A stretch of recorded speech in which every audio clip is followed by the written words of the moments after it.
আমি এসেছি আজকে মন্দিরে। তো বিশাল বৃষ্টি হচ্ছে, এখন তুফান আসছে, বৃষ্টি স্টার্ট হবে।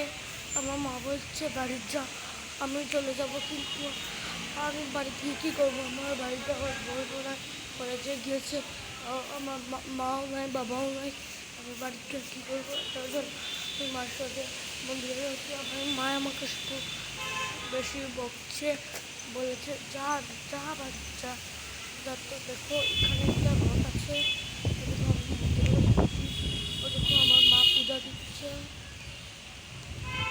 দেখো মা আমরা কত ভালো রথও আছে, দেখো ও দেখো ও আছে, দেখো না তোমরা বন্ধুরা, দেখো না কত সুন্দর,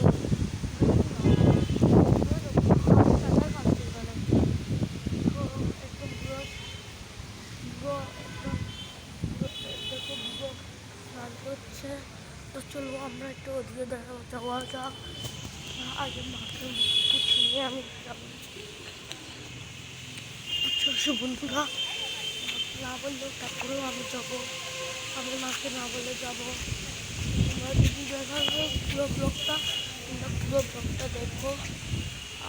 আমরা কোথায় যাই আমরা দেখো শুধু বন্ধুরা, ও দেখো হাঁটছে, এখানে পদ্মফুলও আছে, দেখো বন্ধুরা। তো আমরা ও দেখো মানুষ এখানে খাবার যাচ্ছে, ও দেখো বন্ধুরা স্কুল থেকে যাচ্ছে বাচ্চারা। তো বিশাল তুফান শুরু হয়েছে।